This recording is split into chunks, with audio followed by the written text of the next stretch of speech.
Maravilha, né? Começando mais um Metro Quadrado podcast direto da sede da Aigu Imobiliária em Bauru. Aplausos para todos. Agora não tem volta, hein? Não tem. Gosto assim, mesa cheia. 3 contra 1 aqui, para o convidado ficar super à vontade, entendeu? 3 mentes mirabolantes contra uma pessoa que diz que domina ou cura a sua mente. Pelo menos ajuda. Dele é quem tem cérebro, então. Podemos levantar e ir embora? Senhoras e senhores, conosco hoje neste episódio da segunda temporada, episódio 2, segunda temporada do podcast Metro Quadrado, Tiago, o enfermeiro da mente. É isso, meu querido? Isso mesmo. Muito obrigado pelo convite de vocês. A gente que agradece, cara. Aqui embaixo já vai estar seu @, aqui, que é a nossa diretora Show de produção. bola. Nessa hora já colocou aqui, a gente já falou da atrasada. Enfermeiro da mente. Quantos @, né? A gente tá? Eu Nós dois estamos só. Aqui tem arroba. Já era. E antes de começar as perguntas e a entrevista, a gente queria pedir encarecidamente a todo mundo. A gente normalmente cobra. Tá implorando agora por seguidor. Não, a gente cobra em torno de R$65 por curtida. Mas hoje quem curtir é de graça. É de graça hoje, mano? Só hoje. Prepara Black aí, Friday. velho. Clica aí então que a curtida tá de graça. Black Friday. Se compartilhar, ganha bônus. A gente vai sortear no final do ano que vem O dobro de nada a gente vai sortear pra dar aqui. Bom, moçada, a gente tá aqui e bem-vindo você. Obrigado por aceitar o convite, você agradeceu ser convidado. Mas é uma honra ter você aqui. E vamos começar assim do básico, cara. Tu é enfermeiro mesmo? Vambora. Eu sou enfermeiro. Formação, carreira? Formação, carreira. Trabalho hoje na prática em 2 linhagens dentro da enfermagem, né? Que é a linhagem urgência e emergência. Então eu trabalho como técnico de enfermagem no serviço de urgência e emergência. E trabalho como enfermeiro da mente, um enfermeiro especialista em saúde mental, neurociência, fora da ambulância de urgência e emergência, dentro do consultório. E também fora do consultório nas empresas, com palestra, treinamento. Você vai seguindo para esse mundo corporativo. Falando do comecinho, o que é o enfermeiro de urgência e emergência, mano? Bom, o que é um enfermeiro? O que é um enfermeiro? Fala comigo. Na pandemia, agora a gente ficou um pouquinho mais famoso, né? Porque deu esse tumulto aí, o pessoal começou a entender e valorizar um pouquinho mais a enfermagem. Antigamente tinha-se o conceito de que enfermeiro é auxiliar do médico, né? Mas na verdade o médico ele cuida da doença e o enfermeiro ele promove a saúde. Essa é a grande diferença, se a gente puder pontuar, né? O médico ele cuida da doença, então se você tem um câncer, o médico vai cuidar de tudo que precisa para tentar matar esse câncer. O enfermeiro ele vai auxiliar, prescrever os cuidados, então tem prescrição de enfermagem, tem todo um diagnóstico de enfermagem que a gente dá, voltado para a saúde da pessoa. Se eu sou um enfermeiro em urgência e emergência, então eu vou trabalhar especificamente com os cuidados e com a promoção da saúde, a reparação a gente chama de prevenir iatrogenias, né, que são os problemas que o próprio serviço de cuidado pode causar. Como que é o nome? Então, iatrogenia. Anota aí, vamos dar um... famoso. Você vai tomar uma injeção, aí o enfermeiro usa a agulha errada, injeta muito líquido tudo de uma vez, você sai de lá com a dor maior do que você entrou. Iatrogenia. O serviço vai para te curar de uma coisa então, tá vendo? e acaba causando outra. E qual que é o maior problema disso? E aí já fazendo um paralelo com a minha parte de saúde mental dentro das empresas. Tá. Burnout, né? Burnout. O que é o burnout? A pessoa tem uma descarga de serviço tão grande, uma sobrecarga tão grande que o emocional não aguenta e aí ela começa a fazer as coisas no automático. E aí o risco de errar é fatal para causar uma iatrogenia dessa. Então, na urgência e emergência, né? Voltando à pergunta inicial, Sim. Na urgência e emergência, o enfermeiro ele é responsável por cuidar e prevenir agravos, cuidar da patologia que está levando ao risco de vida iminente, por exemplo, uma pessoa infartada, uma pessoa atropelada. Então a gente não pensa muito na medicação que vai ser feita, isso a gente deixa para o médico. Mas a gente pensa em como que essa medicação vai ser feita, qual a velocidade, qual que é a via, qual que é a posição que o paciente tem que estar. Numa insuficiência cardíaca, por exemplo, o paciente não pode estar deitado, ele tem que estar reclinado 45 graus para diminuir a sobrecarga cardíaca. Muitas vezes tem uma técnica que a gente usa, colocar o pé pendurado para fora da maca. É mesmo? Porque o que se entende? A insuficiência cardíaca, o coração ele não está conseguindo bombear a quantidade de líquido no corpo suficiente. Sim. Então o que a gente faz? Inclinando, a lei da gravidade diminui o débito cardíaco e se eu colocar o pé da pessoa para fora, eu aumento o inchaço, o edema no pé.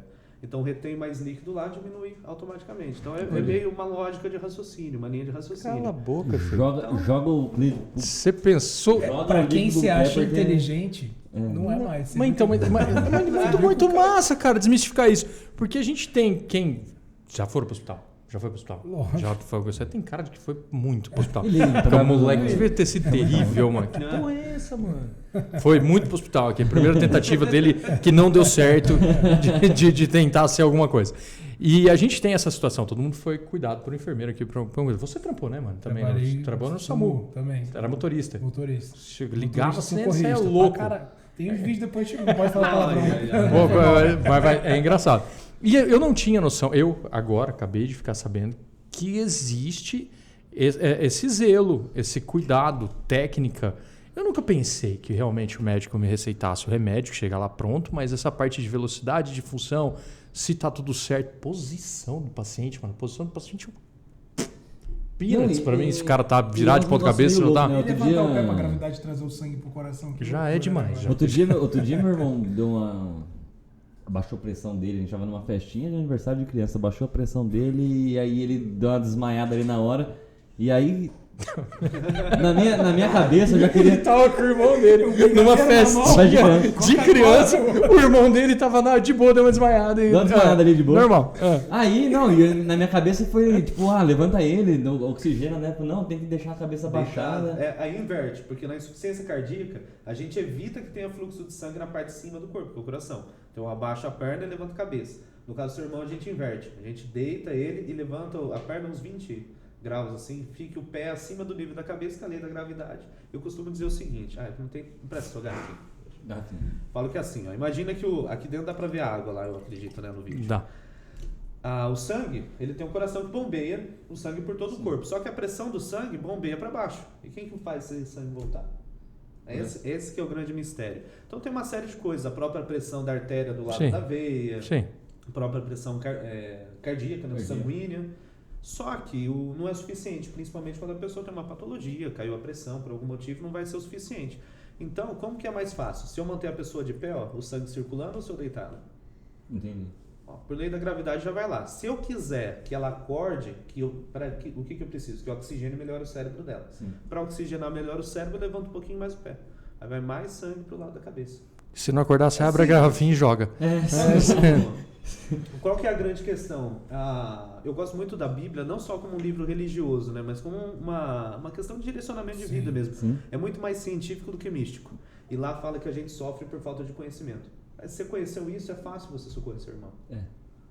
A não ser que ele tenha uma insuficiência cardíaca. Aí você vira de ponta cabeça e piora. Aí piora a situação. Mas tem outros sinais que a gente avalia. Você riu na hora? 2 tapas na cara do cara, pergunta, você tem insuficiência cardíaca? Não, desmaia de novo. É que você não conhece meu irmão, o Diego conhece. Qual deles? O Carlos. Eles têm uma matilha na casa dele, não é irmão? 17. São 18. O Carlos. E aí, cara, tipo assim, a gente tava todo mundo conversando de boa. E eu achei que ele tava zoando, porque tinha acabado. Tinha uma criancinha que tinha acabado de cair. E aí, eu achei que ele tava zoando, mano, porque ele começou a fazer assim. E ele é todo artista, arteiro, né? E você achou que ele tava imitando a criança. Zoeira, né? Artista. E aí eu falei, mano, tá zoando, né? Daqui a pouco eu vi o olho dele virando assim, eu falei, caralho, não é zoeira. Caramba, mano. E aí na minha cabeça eu falei, mano, levanta ele e tal, não sei o que. Só que levanta ele aí. Aí tinha uma enfermeira no lugar lá, falou assim, não, vira, a cabeça mantém baixada e depois ele deitou com as pernas pra cima, levantou. E caralho, pra mim era totalmente ao contrário, mas tudo bem, né? E você vê como que é o corpo, como que é inteligente, né? Nosso corpo, como que ele é bem formatado. Por que a pessoa desmaia e cai no chão? E automaticamente ele está fazendo isso, ele está deitando o corpo para melhorar o fluxo cerebral. Porque o que é a pressão baixa? O corpo não consegue bombear o fluxo de sangue de volta para a cabeça. Então, automaticamente, se o cérebro desligar o corpo, vai melhorar o fluxo de sangue e a pessoa acorda. Olha só. O cara dá um reset, mano. O cérebro passa, viu? Deita aí. Não. Já vai e volta. Você imagina você na festa de criança, um brigadeiro na mão, Coca-Cola no outro. E o seu irmão caindo já. Aí você vai ver o cara tinha medo de palhaço, né? Quem nunca? Eu não gosto. Tiagão. Verdade. E aí, mano? Ai, cara, eu gosto médio, assim. Não vou nem te falar qual foi a minha primeira Você é clown, cara? Você foi clown? Meu pai era palhaço de circo, é teatro, mesmo, cara? profissional, palhaço charutinho. Foi muito mesmo, cara? E eu trabalhei muito tempo com ele como palhaço, como ilusionista, é por isso que eu entrei na área da saúde. Pera aí, calma. Calma que tá ficando melhor o podcast agora, mano. Mano do céu, cara, que engraçado. Que eu só sei jogar, mano. Pera aí. Você vai fazer ilusão com carta? Caramba, mano. Pera aí, vamos pegar um baralho. Não tem baralho. Tem baralho! Tem baralho, mas sim, depois claro. a gente vai ver isso aí. O que eu ia te falar, hein? Que pira, mano. O cara foi mágico, velho. Mágico, mano. Se for pra fazer mágica, então Mas- seja na área da saúde. Isso aí. E você chegou a acompanhar teu pai, então, nessa carreira? Cheguei a acompanhar, fizemos um turnê de mágica na época do Mr. M, né? É mesmo? Que foi, na minha opinião, um dos caras mais genial. Todo mundo achou que ele tava derrubando a gente. Foi uma estratégia de marketing medonha. E subiu os mágicos, né? Chamou o foco pros mágicos. O que ele fez? A primeira mágica, vamos raciocinar, né? Trazer, eu falo que a alta performance no cérebro ela vem do equilíbrio de razão e emoção. Quando a gente vê o Mr. M na televisão ensinando mágica, é por emoção. Que a gente fala, puta, agora ele destruiu a carreira dos mágicos, ele tá entregando, ele é antiético, criou toda aquela polêmica, mas é emoção, é emoção. Vamos pela razão. A primeira mágica que ele ensina, né, no programa de televisão lá que ele ensinava tudo, tinha um grande teatro e ele fazia um elefante aparecer e desaparecer do meio do palco. Era um jogo de Como que ele espelho. fazia? Era um jogo de espelho. Tinha um elefante aqui, aí fechava, subia um lenço, uma cortina na frente, vinha 2 espelhos aqui que refletia a parede do teatro. E aí o elefante estava ali atrás. Aí descia o pano, o elefante sumiu. Subia o pano rapidinho, o espelho fazia assim, descia o pano, o elefante estava lá. Legal, funciona. Funciona. Falo que é eficiente. Mas não é eficaz. Como que eu vou fazer isso na prática, no dia a dia? Difícil. Poxa, Precisa de uma estrutura monstro. Copperfield, É. você tem uma baita de uma estrutura monstro. Ou seja, ele criou um monte de segredos para entregar, para revelar. E quando ele se desmascarou, se revelou como Valentim, né? Uhum. Ele começou uma rotina de mágica que é do tempo do vô do meu vô. Que É é aquela mesmo, aparição de cartas que aparece, desaparece cartas, aparece, desaparece vela. É uma coisa muito mais tradicional que ele De trouxe habilidade como manual uma até. inovação, É. entendeu? Por quê? Porque ele tinha entregado. Ele criou um monte de inovação só para entregar, entregou. Aí depois ele trouxe o tradicional. Ele reviveu o tradicionalismo do circo, da magia tradicional, através do marketing dele. Isso favoreceu muita gente. O slogan nosso, né, que meu pai criou na época, era os segredos que o Mr. M não revelou. Então todo mundo queria ver. Que massa, cara. Que massa, que Só massa. eu não Você sei. tem quantos anos, cara? Eu? 40 e mais Eu velho que tenho a eu. idade do Fábio, 20 e poucos anos. 20 e poucos anos. Quando me perguntam, eu falo assim, o suficiente. O suficiente. Eu tenho Sempre tem. 35. Você tem Ah, 37. guri ainda. É menino. Poxa, que legal, Perto cara. do Pouca, Diego. eu acho que perto de mim ainda é jovem. Eu acho que pouca gente, eu acho que dá pra contar nos dedos. Eu acho que eu conheci 2 pessoas que teve a possibilidade de participar desse ambiente circense, de fazer turnê. Deve ser uma coisa É até bacana. pra cabeça, deve ser uma coisa que é uma experiência É única, né? desafiador, mas eu acho que o ser humano ele funciona como um Mas você desafiador. era moleque ainda na época. Eu, assim, de palhaço de circo, né, desde 2 anos de idade, porque no circo... Você entrava aprende. pra apresentar junto? Entrava, desde Ah, que 2 da hora, anos. Tem um mano. vídeo, depois eu mando pra vocês. Ah, eu quero ver isso aí, recebi- velho. Minha vontade era ter um vídeo dessa época, né? E era fita VHS, embolora, estraga, a gente perdeu muito material. Esses dias o Alexander, que é interpreta o palhaço Faísca, famoso aí na cidade também. Ele falou, Thiago, Titi, ele me chama, que era o meu nome de palhaço da época. Titi, olha, eu tenho um presente pra você. E me mandou um vídeo, eu acho que dava 10 segundos, de um cara em outra cidade que filmou eu e meu pai na televisão dele e mandou pra mim. Que Então eu maneiro. tenho Top, dessa época cara. só esse vídeo. Eu Quero tenho- ver isso. Com 2 anos de idade. Aí, ilusionismo foi nessa época, eu tinha lá para uns 12, 13 anos, que é a fase que o adolescente começa a se interessar, né, por essa coisa de ilusão, de Místico, de mistério e tal. Mistério, né? E aí foi bem a época do Mr. M. Aí meu pai sempre teve uma cabeça boa para marketing, ele falou, peraí, você gosta mesmo? Gosta? Gosto. Posso investir em você? Eu falei, pode, manda bala. Quer ser mágico? Eu falei, opa, é agora. Ah, mano, regacei. E um treinamento muito maluco, E né? aí o Átila, que é grande aqui na cidade, né, há muito tempo, ele já tinha começado lá atrás com meu pai, quando meu pai tinha saído de circo, o Átila era adolescente, estava começando a fazer mágica, fazia alguns trabalhos juntos em festa de aniversário. Então meu pai já tinha uma experiência dessa fase com o Átila, né, que ele ensinou algumas coisas para o Átila ensinou algumas coisas para ele, fora o ilusionismo mesmo que é feito em circo, né, que a gente chama de ilusão de palco. E aí, onde que entrou a saúde aí, né? Então, a cara, ver da essa- onde? Porque eu tô achando muito massa que é o primeiro convidado que chega aqui que passou, mano, você é um palhaço, velho. Eu posso fazer isso, velho. É o primeiro, cara. Você é um palhaço, cara. Perdeu Você medo de entendeu? palhaço já ou não? Já, agora eu gosto mais de palhaço. Obrigado. Já desbloqueou. Eu sou um ótimo terapeuta. Mas é que na nossa época eu sou mais velho que vocês. E tinha um filme dos palhaços assassinos lá que não era muito bom. Mas eu sempre gostei de circo, sempre gostei de ir ao circo, gostava. E os palhaços, eles têm uma piada mais ingênua. Né? E eu acho que a gente perdeu um pouco com essa coisa de internet, velocidade de coisa. E o stand-up em si traz um outro tipo de comédia, um pouco mais ácido, um pouco mais picante, violenta mentalmente, às vezes, ali mais agressiva. E eu acho que não só na parte da comédia, no nosso dia a dia, a gente perdeu muito dessa parte ingênua. Eu tô com um filho de 4 anos que me resgatou isso no dia a dia dentro de casa. Polêmica. É gostoso, né? Polêmica. O humor tem limite? Tem. Eu aprendi isso com um cara que foi cancelado e expulso do SBT recentemente. Rabin. Cara, o Léo Lins saiu do SBT? Foi expulso. Por causa de uma piada de 5 anos atrás. Aquela piada antigona lá. Tá. E ele fala um negócio, é verdade. O limite do humor é o local. Então, se você vai num show de humor, você vai num circo. Cara, você vai pra se divertir, você vai pra ser zoado. É a mesma coisa a pessoa virar pra mim. Hoje a gente tá nessa fase do mimimi, né? Eu fazia show de mágica. E aí, às vezes, a molecada fala, mas isso aí é mentira. Eu falei, mas é óbvio que óbvio que é mentira. É um truque. Eu falei, mas é claro, eu não sou feiticeiro. É um show de mágico, não é de feitiçaria, né? Não tô enganando ninguém, não tô com uma bola lá. Apesar que teve uma vez, lembrei agora, eu fui numa cidadezinha pequena. Agora e começou a ficar bom. É isso que eu quero, velho. Aí eu fui numa cidadezinha pequena, cara, e assim, pessoal tradicional, maioria rural, de sítio, aí você trabalha com venda de terreno, né? Área rural, sabe disso. E quando eu comecei a fazer as mágicas, o povo começou, o prefeito contratou para a cidade inteira. Assim, né? E aí a gente vai de manhã, monta toda a estrutura, o show ia ser para a cidade inteira à noite. E você tem uma ideia do tamanho da cidade. Durante o dia, a gente saiu, almoçou lá numa senhorinha que tinha uma comida top, nunca mais vou esquecer. Sabe aquelas comidas caseiras de sítio mesmo? Aí pra fazer a digestão, fomos dar uma caminhada. Falei, vamos essa rua até o final. Andamos 2 quadras, acabou a rua. Falei, vamos virar pra direita. Viramos, voltamos, quando nós vimos, demos uma volta na cidade, cara. Na hora do almoço. Veio por ali por perto. Aí, rapaz, o que aconteceu? Começou as mágicas tudo à noite e tal.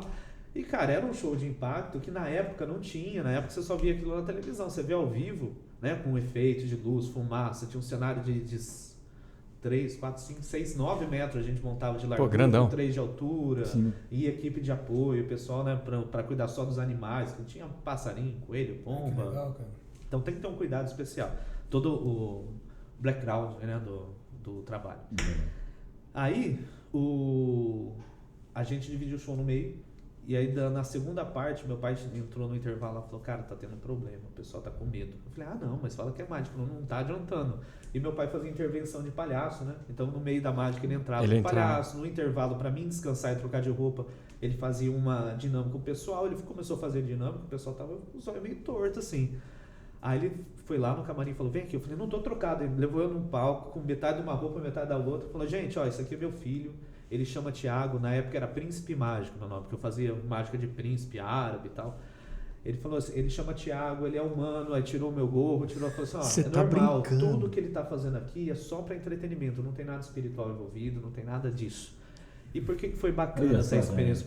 Tem uma mágica, a última mágica dessa primeira parte é uma mágica que eu faço uma bola flutuar. E aí começa embaixo de um lenço, tudo, aí chega uma hora que tira o lenço, ela flutua na tua cara. Aí os caras falam, puta, não, é do capeta isso. Caiu 3 para um lado, 2 mulheres falam, o padre já começa. Já. E aí assim, por que foi bom essa experiência? Porque eu revivi isso anos depois agora com a hipnose. Então hoje eu trabalho dentro do consultório com hipnose. E tem pessoa que fala, puta, essa coisa do capeta. Teve uma senhora que virou pra mim e falou, se meu pastor souber que eu tô aqui, eu sou expulsa da igreja. Ué, só vai ter 2 jeitos dela saber, se você contar ou se eu contar. Ou se ele assistir agora. Não pode dar o nome completo dela ainda. Ela não chama Maria Silva. Tem bastante Maria Silva. Né? Tem bastante. Cara, Mas loura do azul não é. Não. E, olha no gás, olha que link maluco, né? A gente vai pra mágica de ilusão, que se você pegar a parte de mágica que ele mais fala... Cara, hoje eu sou meio taradinho nessa parte de mágica, nunca contei pra vocês. Mas não todas, alguma coisa. Eu tenho barulho mesmo. Aí o que acontece? Meu Instagram, ele me entrega muito dessas coisas, de cara vendendo curso de mágica e tudo mais, essa pira. E, cara, você pode comprar um curso de mágica amanhã, velho. É 5 anos treinando mão pra você conseguir fazer alguém achar que alguma coisa desapareceu na tua cara, pra não voar nada no teu olho. É um negócio muito foda. É mais fácil fazer um carro desaparecer do que uma moeda. Não é? É, porque a moeda não tem segredo. O carro você tem uma baita, uma estrutura, uma equipe por trás. É a questão do de habilidade manual. Mais fácil você fazer. E até de como você tira o olho do cara dessa pra essa. E, é um bagulho, cara, que o cara tem que ser muito gênio. Eu tinha muito louco. Eu tinha uma pirinha dessa, eu morava em São Paulo, lá passando na Augusta. Na Augusta não. Agora não. Falei, foi errado. Santa Efigênia ali tinha umas barraquinhas. Porra, bem errado então. Foi só pra zoar. Eu vou feio. Passando, tinha umas barraquinhas ali, né? Eu trabalhava do lado. Aí tinha um cara uma vez fazendo um truque de mágica e comprei um baralhinho. Era todo especial, ó. Uma parte da carta era cortada. Foi jogar truco com ele, né? Aí eu falei, da hora isso aqui. Cara, deu comprar o baralho. E o baralho. Pra usar isso e o negócio ficar legal, um entretenimento, cara, puta de um rolê, né? É difícil. Não é só equipamento. Né? Não é só equipamento. É igual podcast, não é só microfone, né? Não. A gente tava falando do limite da piada e entrou que a piada era local, que a pessoa tava pra ver. Para se divertir aquilo. E a hora que você sai desse âmbito e expande ela ofende, ela pode ter algum tipo de o Léo Lins, ele desconfiguração. Eu achei interessante essa postura dele assim. Ele falou, cara, a piada que demitiu ele do SBT foi com a ACD, com o paciente da ACD. Ele falou, lá dentro, primeiro, o show dele, todo mundo sabe a acidez que ele tem. Sim. Se você não gosta, não vai. Outra questão. Se você se ofende com aquilo, você também não vai. Se você tem um filho deficiente, aquilo não é legal pra você, também não vai. Hoje eu sigo uma moça, cara, que ela não tem um braço. E ela só faz vídeo com o marido zoando o braço dela. Eu sigo essa eu não sei o nome dela, eu ainda não. Ela e o marido, mano. Entendeu? Eu falo que o preconceito. É a mina do mamão, né? Ela olhou pro marido dela e perguntou assim: que se você fosse uma fruta, qual fruta você seria? Ele bugou ela e falou: o mamão. Aí eu falei: mano do céu, eu ri pra caralho, parei. A gente foi demitido. A gente riu. Não, mas o foda é assim, por exemplo, a gente zoar aqui é um rolê. Ela tá no. É o que a gente fala do. Não é tipo isso. Não dá uma de João sem braço. Eu não gosto de falar essa frase, mas tipo, não é um lugar de fala, mas é o lugar de fala dela. Ela tá se zoando. Não é mas quando você faz isso dentro do seu íntimo, você quebra a demonização da piada, né? Você quebra a maldade. Eu tô contando aqui, por exemplo, o que ela fez com ela.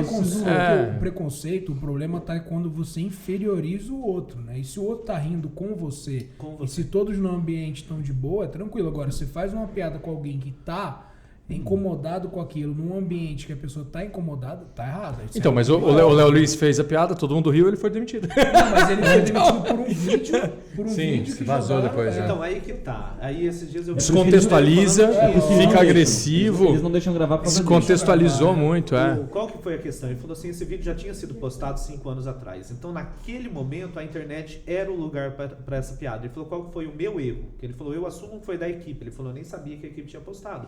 Mas eu assumo porque é a minha imagem, é meu erro. Sim. Ele falou, naquela época que postou a piada, o momento do país estava tudo certo, estava bem. Sim. E a gente aceitava. Hoje a internet não aceita mais. Então o problema não é fazer essa piada no palco. Ele falou, eu ainda faço até hoje. E quem vai rir e se diverte junto. Que tem time. A pessoa tá time. lá para isso, tem time. Mas na internet já não é mais o lugar. Então eu já não posso mais subir esse tipo de conteúdo na internet, porque... Eu gosto do Léo Lins, cara. As pessoas que se ofendem com isso, que não vai no show dele, tá na internet. Que a gente ouve sem querer. A gente entra numa pira. Então esse o limite. A gente entra numa pira que você falou do Geração Mimimi. Eu acho que é lógico, existe um limite, sim. Existe, igual você falou, o público que tá me assistindo, onde eu estou, o lugar que eu estou e tudo isso.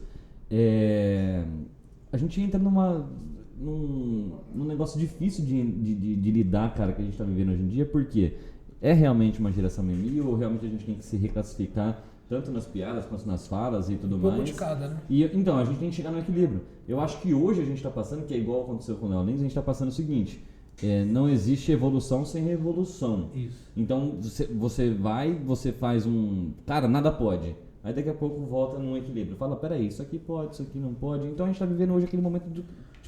Mas acho que vamos o problema rever é se tudo adaptar, que a gente falava. Né? Tem um tio meu falecido, que inclusive hoje ele faria 80 anos, e ele, assim, ele fala que o mundo tá, isso em 10 anos, ele morreu tem 5 anos. 5 anos atrás ele já falava assim, o mundo tá ficando cada vez mais careta. Tá. É engraçado, porque assim, hoje os jovens usam droga, bebem, farofa de não sei Você envelheceu uns 45 anos agora com essa frase. Mas assim, isso pode, mas ao mesmo tempo, se alguém fizer alguma coisa, aparece dedo de um monte de lugar pra apontar falando que não muito pode mais tal careta coisa. do que antes. Então, assim, muito mais careta. Nos anos 80 a galera fazia o que queria. E eu lembrei agora da piadinha da Alexa, do tio que morreu. Você viu já? Não, depois eu te mando. Nossa, você viu. O cara falou assim, Alexa, meu tio morreu. Ela assim, posso te contar uma piada pra te animar? Ele fala, pode. Ele, toque, toque. Ele, quem é? Não é seu tio. Seu tio. A Alexa dá uma dessa, pode fazer isso? Alexa, mas é muito bom. Eu vi da demissão, né? Eu falei assim, Alexa, eu tô demitido, o que eu faço? Né? Tô triste, conta uma piada pra mim. Ela falou, sabe qual a diferença de uma pizza grande pra você? Ela falou, qual? A pizza grande alimenta 8 pessoas na família. Ô, sério? Ai, mano, tá vendo? Não pode. Não pode mais. Deixa eu fazer o... Vai ficar 20 segundos no ar, vai ser... Deixa eu fazer um link que eu acho que tá chegando, que eu acho muito legal. Acho que nada é do nada, né? Não. A tua evolução de vida vem aí dessa parte de assistência, você entra como mágico, que trabalha com a cabeça das pessoas 100% do tempo e você conduz esse tipo de resposta para pessoas que estão afim ou até não nem tão afim. Eu acredito que se você é de frente para um público, você vai ver quem está mais interessado naquilo, outras pessoas que não, outras viram o seu desafio dela se interessar. E aí começa a entender o público. Começa aí um interesse sobre a mente humana, essa coisa qualquer. Atrás das cortinas, né? O que acontecia? De casa ou do palco? Pergunta, nos dois, né? Tá bom. Dessa treinou o outro. Mas né? em casa, na hora do ensaio, o que eu percebia? O mágico ele ensaia de frente pro espelho, para você ter a visão que o público tem. Interessante. Por quê? Porque eu vejo uma pomba aparecendo, se eu pegar uma moeda, eu vejo ela aparecer e desaparecer. Para você, ela nunca some. Você que está em volta que não vê. E eu comecei a perceber que, dependendo da técnica, nem quem está aqui atrás de mim não vê. Eu falei, mas peraí, como que o meu cérebro vê e o seu cérebro não vê? Começou aí o questionamento. Aí, legal. Por quê? Porque para mim chegar à perfeição, eu tenho que entender o processo do comportamento humano. Sim. E aí eu percebi isso, porque o seu cérebro está numa velocidade de processamento e a maioria das coisas que a gente enxerga na vida não é real. Tanto que, por exemplo, tem uma pesquisa hoje que fala, eu não vou lembrar agora o nome da região do cérebro, mas também não vai virar aula de neurociência, né? Vamos com calma. Mas se você vê uma barata, mulher, acontece muito isso, e alguns homens eu não sou mulher, eu ia falar, eu sou mulher, eu não sou mulher e tenho medo pra caralho. Quesito barata feminina. E por que mulher? Olha só como que a gente precisa desse equilíbrio que você falou, né? Por que mulher? Não é uma questão da mulher ser mais fraca. A mulher aprendeu a ter mais medo de barata do que o homem. Hoje a gente está invertendo isso. Hoje tem muito mais homem com medo de barata do que mulher, porque está invertendo o comportamento social. Então tudo que a gente direciona para a sociedade, ela vai aprender. Existe um segredo, depois vamos gerar antecipação, né? Para o pessoal ficar até o final do podcast. Vai, que segredo do quê? De matar barato? Você vai dar uma técnica? Como você manipula a mente da massa de forma fácil e eficaz, que é algo que está muito vivo aí, né? Nos momentos políticos nossos, mas não vou nem entrar na questão política. Já. Sobre, como que você manipula o comportamento humano a partir da mente. Então dá pra Fica até o final então e dá um like de R$65. R$65 hoje de graça o like. Hoje é de graça, só porque o Thiago tá aqui. Então aí o que acontecia? Eu comecei a entender desse comportamento humano. E aí dentro desse meio, uns colegas falaram, você não trabalha com hipnose? Faz hipnose. Eu falei, não, mas essa coisa é mística. Eu tinha preconceito. Aí fui aprender hipnose, começar a ler livro e percebi que era usado para terapia, né? Freud ele usou muito tempo hipnose, depois parou de usar por uns conceitos já antigos da hipnose, ele falou que para terapia não era muito eficaz. Hoje a hipnose é muito mais voltada à neurociência do que da maneira como era usada antes. Mas aí o que eu percebi? Que os mágicos, o que eles faziam? Começou aquele negócio. O excesso, por que o mágico ele não pode fazer 2 vezes a mesma mágica? Seguidas, né? Pelo menos ética, né, do mágico. Porque se eu fizer 2, 3, 4, eu treino o seu olhar para ver. Isso. E por melhor que eu faça, você vai enxergar. Sim. Então chega uma hora que o mágico ele assiste o show de outro mágico para ver o quanto o cara interpreta bem, porque o segredo você sabe todos. Você bate o olho lá, você sabe como faz. Você enxerga coisas que o público não está enxergando. É treinamento do olhar. Porque na primeira vez eu consigo te dispersar o olhar para uma mão que eu queria esconder. Na segunda você já não consegue. Na segunda o cara já fala assim, peraí, então ele guarda o ombro. E o encanto, a mágica acontece da primeira vez, né? Depois já não é. É aquele negócio da surpresa, é igual a piada. O que é uma piada? A piada vem do efeito surpresa, né? Sim. Essa questão que a gente falou da pizza. Contar a mesma piada seguida já perdeu a graça. Já perdeu a graça, já sabe o final. E aí, eles chamam de punch, esses dias eu vi Carlos Alberto de Nobre, que ele falando, não existe, o pessoal do stand-up fala que a praça só tem piada antiga, né? Ele falou, não existe piada antiga ou piada nova. Existe piada bem contada ou mal contada. Porque às vezes você conhece a piada, você conhece o final, mas o jeito que o cara conta te surpreende. Então, pra gente que é profissional, que eu trabalhei muito tempo com as artes, né, com mágica, pra mim ver, ontem mesmo eu tava assistindo, minha esposa falou, vai descansar a cabeça, colocou um show de mágica pra mim ver. Boa esposa, valeu, ó, tá ali no fundo. E aí eu tava assistindo, cara, ela falou, você sabe essa? Eu falei, sei. Sabe essa? Sei, mas o jeito que o cara faz inova a rotina, isso que é bacana, a inovação. Então eu acho que começa aí, você treina a sua mente a inovar sempre. Tá. Foi o que o Valentino fez lá, o Mr. M. Segunda coisa, você treina seu olhar, você começa a entender que a velocidade de processamento do cérebro é diferente, que a gente enxerga coisas que não é real por uma programação cerebral. Por exemplo, quando a mulher vê uma barata, o homem que tem muito medo de barata vê uma barata, ele chega em você e fala assim, nossa, a barata é enorme. Aí você vai lá, mata uma baratica de nada. Isso aí é grande, pô. Por quê? Porque tá louco, ele tá louco. Ele fez assim, ó. Olha o tamanho. O cérebro, ele mas é engraçado porque assim, ó, eu falo porque realmente assim, eu tenho muito medo de barata, muito. E se eu vejo um bicho voando que, eu acho que é uma barata, ele dá um arrepio na nuca aqui assim, que vem...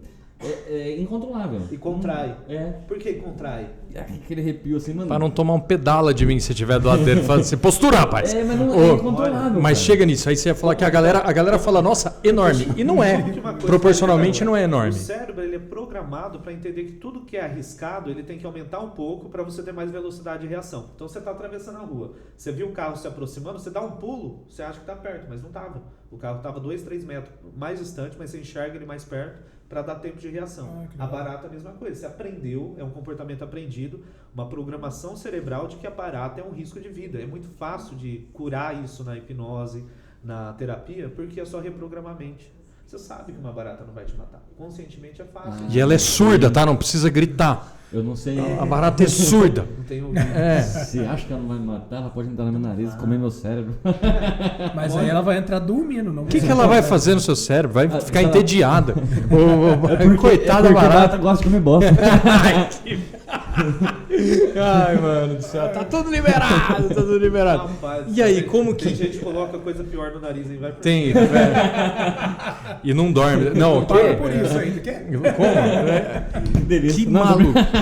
E aí você percebeu treinando que você que o cérebro via essa reação. Mais a ver com o cérebro do que com a minha mão. Eu tenho que ter agilidade, mas tem mais a ver com distrair o cérebro da pessoa, com eu entender o momento dela do que com a minha mão. E aí o que a gente usa? Por que eu fui pro lado da hipnose? Porque a hipnose é aquele negócio. Eu fiz uma mágica, eu fui numa festa de aniversário, você foi num show meu 1, 2, 3 vezes. Você fala, tu já conhece a rotina do cara. Essa mágica faz assim, essa faz assim. Sim. E aí entra o que você falou, que é o rapport. A gente está lá em cima do palco, eu tenho que fazer rapport com o cliente, eu tenho que perceber o momento do público, tenho que saber se o público está indo bem ou não. Eu percebo que ele tá, esse cara aí é fraco. Eu trago ele pro palco e hipnotizo ele. Hipnose não tem segredo, é neurociência. Existe uma regra na hipnose. Como que é? Lógico que tem algum segredo. Eu sou meio cético. Tiago, a gente tava falando sobre... Mas como você vai voltar, você chega do nada, a gente começa de novo, vai fazer um corte. Vai acontecer uma castrastro isso aqui. E aí você fala o que, mano? Chegou? Dá um Armagedão. Armagedão. Chega suado.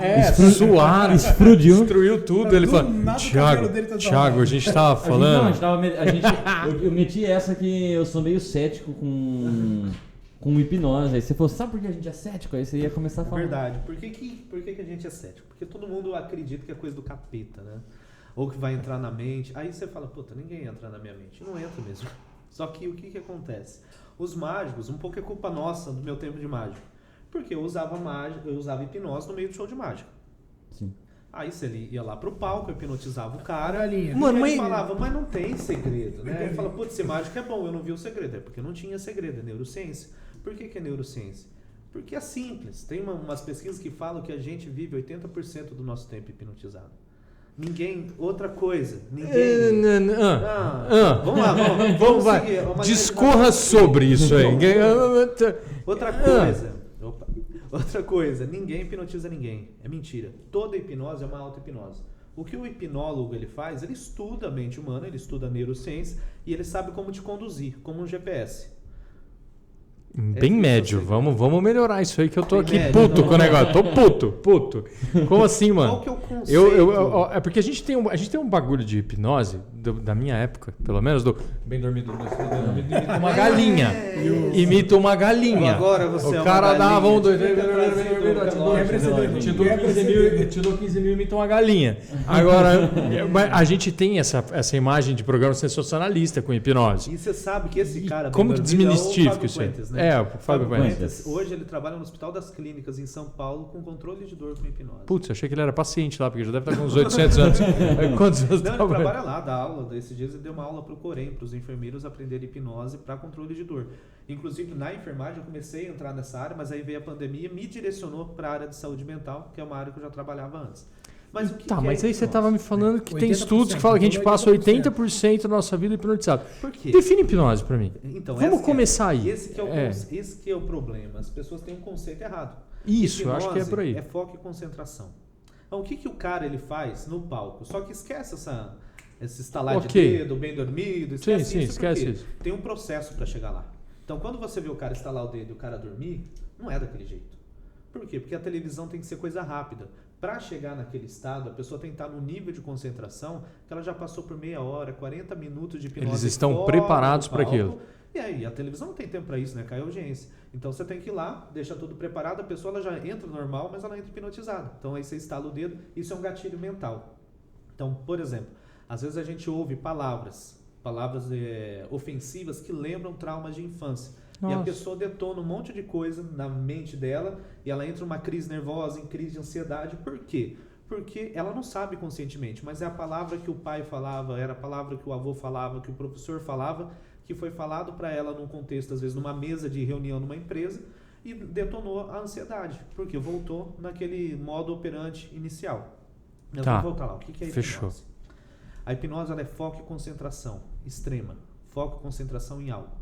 Por exemplo, quando você está assistindo um filme, ou uma novela, ou uma série, você sabe que o ator, ele é um ator, não é um personagem real. Você sabe que a história é fantástico. Não é real. Mas por que você chora? Por Sensacional. Que você se emociona? Por que às vezes passa a pessoa na sua frente e você nem viu? O seu cérebro está tão focado, tão concentrado ali, que você não vê a pessoa falar. Às vezes a esposa chama, ô Thiago, você tá vendo? Eu tô lá assistindo Mágico, né? Assim, é meu filho falando comigo, aconteceu isso ontem. Meu filho falando comigo, ela falou, seu filho falando com você. Eu falei, o que foi, Davi? Aí eu olhei assim e falei, tava prestando atenção lá. Essa atenção extrema, que você não ouve quem tá falando com você, é hipnose. Foco e concentração extrema. Você tá hipnotizado pela comunicação. A meditação profunda eu posso chamar de um estágio hipnótico. Tem colegas que não gostam de correlacionar. Não. Eu considero que hipnose... Existe uma técnica que a gente usa no meio corporativo com gestores para desbloqueio de criatividade, que é a teoria U, de Otto Schammer. Se estudar o processo de desconstrução que ele ensina da teoria U para chegar no presence, que é o ponto neutro da mente, para vir a criatividade emergente, é bem místico a maneira como ele escreve. Mas isso é um processo de hipnose. Você se desliga de tudo que está em volta, foca só no que você precisa focar para a solução vir. Por quê? O que te impede de ser criativo? Os problemas do dia a dia, o barulho, né? A gente faz muito barulho, ouve muito barulho. Então, por exemplo, agora a gente está aqui, é um estúdio, mas lá fora tem carro passando, tem ar-condicionado, agora estou prestando atenção, o barulho do ar-condicionado. Tinha um cara com a furadeira aqui agora. E a gente não ouve, por quê? Porque você está tão focado na concentrado conversa, aqui, concentrado, a gente está hipnotizado aqui, um pelo outro, um com o outro. Sim. Por que a gente não enxerga os defeitos do namorado ou da namorada quando a gente conhece? Porque a gente tá apaixonado. Tá hipnotizado. Focadaço. Focado pra caralho. Só que é uma coisa, não tô brincando. Bem isso o objetivo é maior, irmão. Mas o que leva a pessoa a esse foco extremo? O que a gente foca? Como que funciona o cérebro humano? Então, foram estudando, tem até uma neurocientista do Rio de Janeiro, que ela comparou o estado das pessoas hipnotizadas, então colocou a pessoa hipnotizada dentro de uma máquina de ressonância magnética funcional, aí injeta um contraste, né, para ver a região do cérebro ficar mais ativa. Legal. Fez isso com pessoas e fez isso com um calanguinho. E o que ela entendeu? Que a pessoa, quando ela está no estado de hipnose extremo, é o mesmo estado de catalepsia do calango, que é aquela hora que o calango finge que está morto. Só que no calango isso é automático dele. Ele não precisa de um hipnólogo para entrar naquilo. É um estado automático. E a gente também vive no automático. Então tem vários estados hipnóticos automáticos no nosso dia a dia que a gente aciona. Dirigir é um deles. Assim. Aquela sensação que você dirigiu por 15 minutos, não prestou atenção em nada. Você chegou em casa, assim, meu Deus, estou vivo aqui. Não sabe o caminho que você fez. Você estava hipnotizado num foco mental e esqueceu o trânsito. Seu corpo dirigiu no automático. Deixa eu ver outro exemplo. Você está procurando o celular para passar um número para alguém que está falando no celular com você. Acontece. Está procurando a chave do carro com a chave na mão. Que louco. Acontece. Pessoa que está procurando óculos para enxergar melhor que o óculos está na cara. Você está tão focado que você desliga, você esquece. Então, quando a pessoa alucina no palco e a partir de agora o hipnólogo faz todo um show, né? Porque palco é show. É estética, é show, é outra coisa.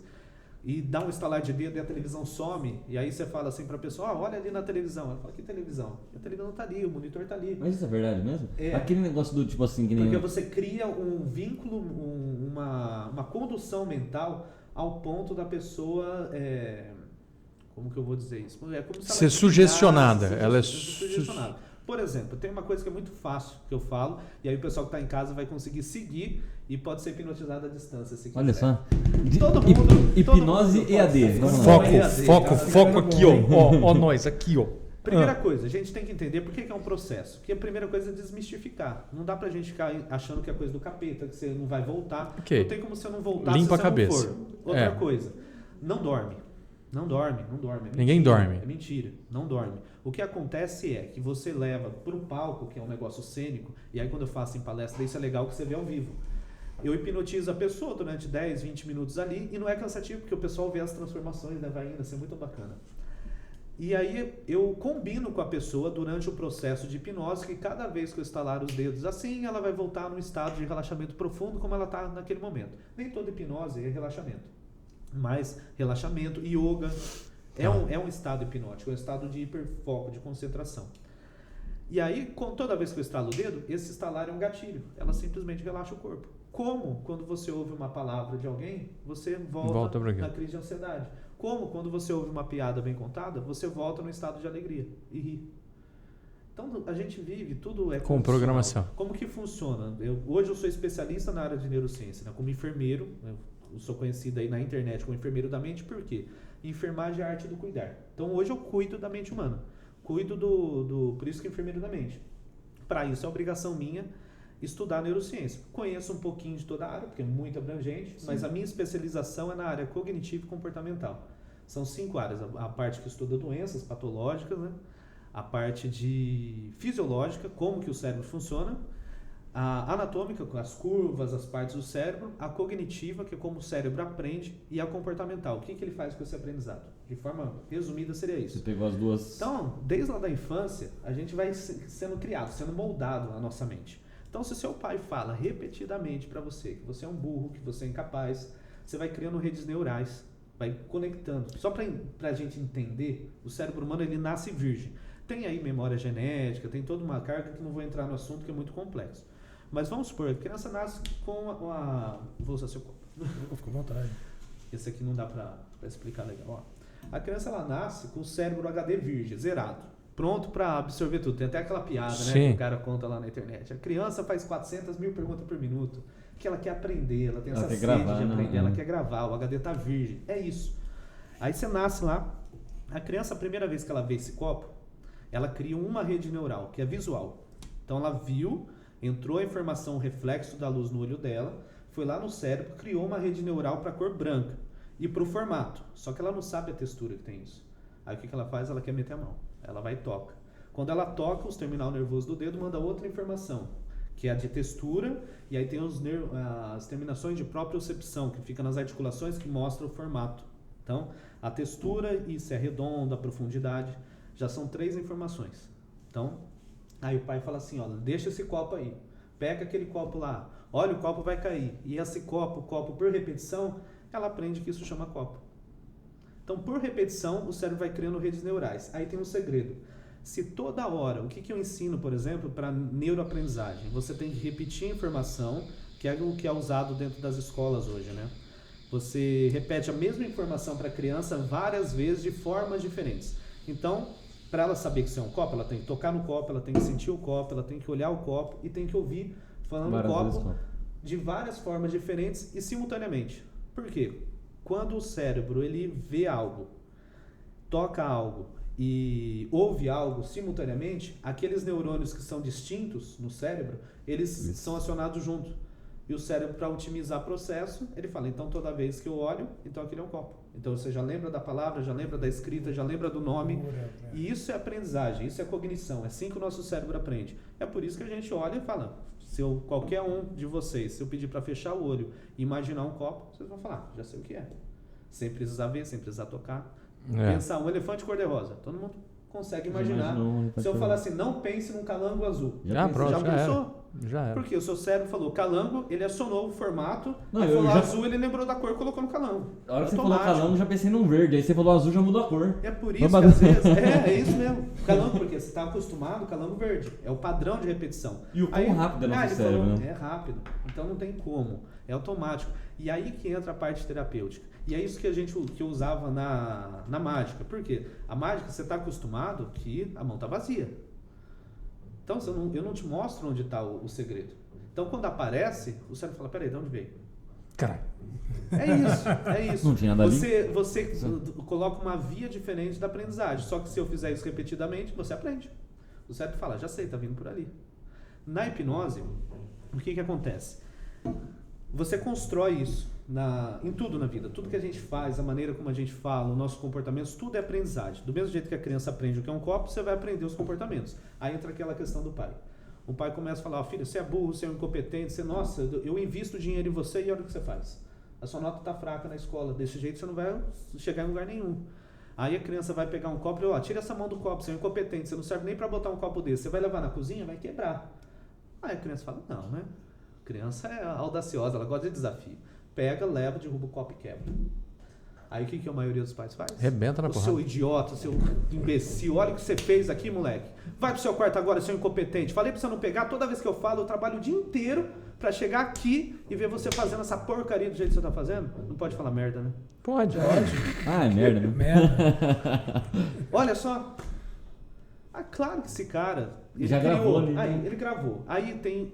outra questão aí, que é o forte impacto emocional. O que o cérebro ele aprende? Que ou você vai aprender por repetição, como é a questão do copo, ou você vai aprender por impacto emocional. Por exemplo, se a criança pôr a mão no fogo quente, quantas vezes ela precisa pôr a mão no fogo? Nossa. Se bobear, o impacto emocional para ela é muito grande. E se ela for queimada? Pior ainda, porque ela vai ver que tem um sofrimento de longo prazo. Nunca mais ela coloca a mão.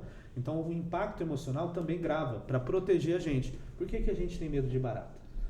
Porque ao longo da história, algum parente seu, alguém tinha medo de barata e ensinou isso por repetição. Pessoas que ficaram gritando que via barata, falavam que era porca, que era suja. E aí vem uma questão. A gente... Eu sinto o cheiro da barata quando ela passa perto. Porca, né? Você é maluco. Se você vê um copo, né? Não sei se você toma refrigerante, um copo de água, e a barata rodando na borda assim, você vai usar aquele copo? De maneira nenhuma. Mas e se for uma formiguinha?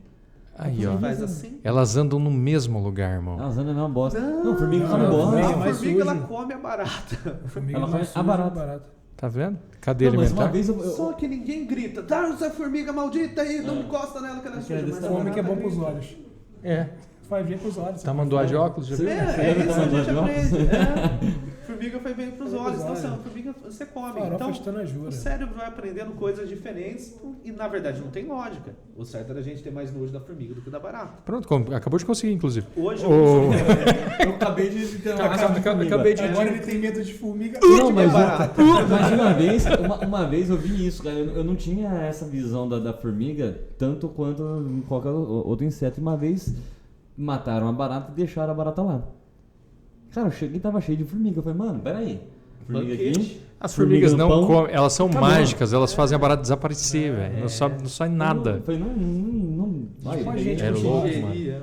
E aí você foi pra essa parte de então, enfermeiro da mente. Pô, legal pra caramba. Você me explicou. A gente chegou da mágica ao interesse pela linha de raciocínio, porque que você consegue conduzir.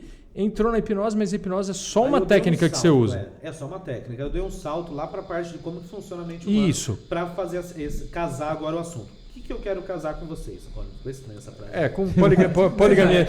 A gente pode montar uma comunidade. A gente pode montar uma comunidade diferentona pra frente. Por que não? Por que não? Fala de novo. Gente, olha só. Então, o que acontece? Se eu entendo como o cérebro aprende, eu posso reprogramar. Mas não adianta eu virar pra você e falar, não tenha medo de barata, porque a barata é mais limpa que a formiga. Porque conscientemente a gente entende. Eu gosto de comparar o cérebro com um oceano. Então, o consciente nosso seria aquela parte do oceano que você vai lá no mar, paga para o mergulhador, não paga barato, né?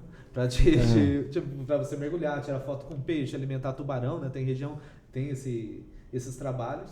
E ali você é um lugar que às vezes tem coisas que te causam asco, medo, mas é bonito, você consegue ver, é um lugar claro, é visível, é possível você mergulhar sem nenhum cilindro, sem nada especial, mas aquilo representa, sei lá, menos de 20% do oceano.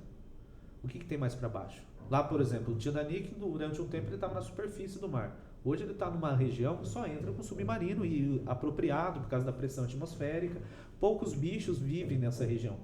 Na verdade, existe, eu acho que 80% da fauna marinha é nessa região submundo, mas não é os que vêm para cima. Eles vivem lá embaixo, eles são adequados para aquele ambiente, para aquela temperatura. Existe vida lá, existem coisas lá, existem memórias lá. Só que a gente não consegue acessar. E abaixo dele ainda. Para você acessar isso, você precisa de submarino, você precisa de câmera especial, uma lanterna especial, para você achar o Titanic, e às vezes você não consegue nem mexer nele, que ele vai dissolver pelo tempo que está lá. A mente humana é a mesma coisa. Tem coisas, a gente grava tudo o que acontece no nosso dia a dia. Como a gente grava? Não se sabe. A neurociência ainda não conseguiu explicar como... existe uma teoria hoje que fala que a memória ela é recriada a cada momento, que na verdade a gente não lembra de tudo 100%. Então a memória ela é recriada a cada momento. Mas ela é recriada, se você for ver, você lembra de coisas do seu passado. Eu vi um vídeo com meu pai, eu lembrei daquela festa de aniversário das crianças que estavam lá, mas eu recriei essa memória. Talvez eu não lembrei com tanta precisão, mas eu consegui acessar através do vídeo. Por quê? Porque aquele vídeo me hipnotizou. Ele chamou minha atenção e fez eu voltar no passado, que é isso que a gente chama na neurociência de hipermnese, trazer uma memória à tona, que é o que na terapia a gente chama de regressão. É só você lembrar em detalhes do passado. Então, o que é a hipnose? Esse submarino que faz a gente aprofundar no cérebro e lembrar de coisas do passado para você fazer a terapia. Por exemplo, falei que ia fazer uma hipnose com o pessoal em casa, né? Era isso que a gente estava falando. Era isso.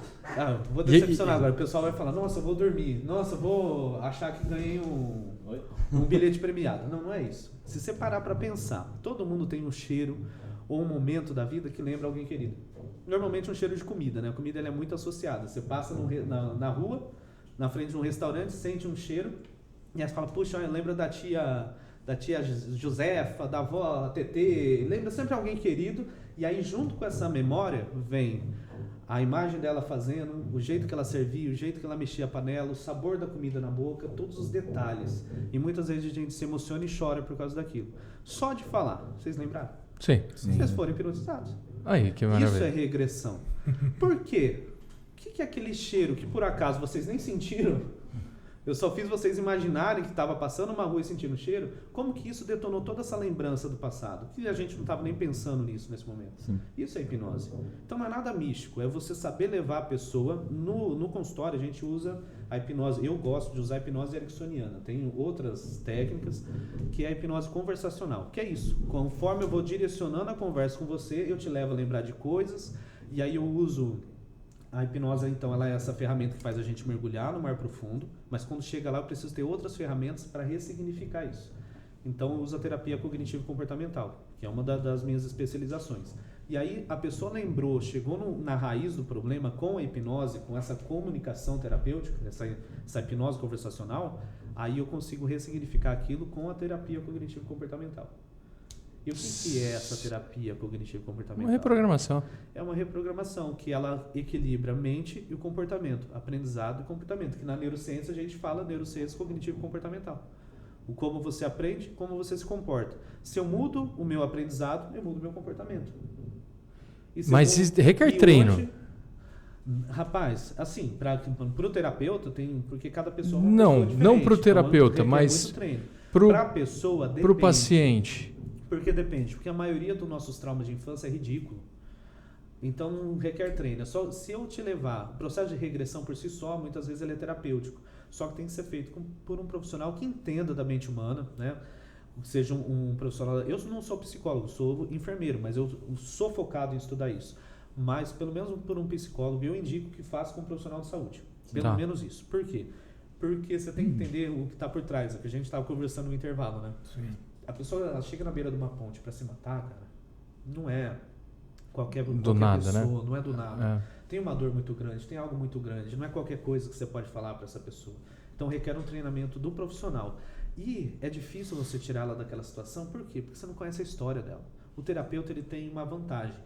A gente tem uma conversa com essa história, é um processo gradativo, não é um negócio de estalar de dedo. Então, a própria terapia, ela já é um processo de treinamento comportamental. Eu falo que é muito mais uma mentoria do que uma terapia. É que o conceito de terapia é tudo que causa o bem.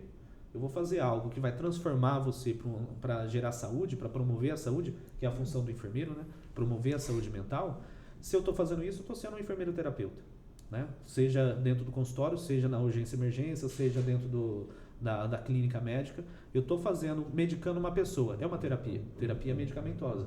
E eu uso a terapia com hipnose e terapia cognitivo-comportamental no consultório para transformar, para ressignificar essas lembranças do passado. Tem coisa que é ridícula. Por exemplo, você vai entender que a criança não tem a criança ela não tem filtro. Não. Então, às vezes, o pai fala assim, poxa... Luiz, você até hoje não tem. A Nil é uma criança. Pelo tamanho. E aí? Ele fala as pessoas. Ele acha que o povo que está em casa conhece a Nil. Ele é doido. Traz ela um dia aqui. Depois ela apresenta. Criança realmente não tem filtro. Criança não tem filtro. Então, tudo que você fala para ela acredita.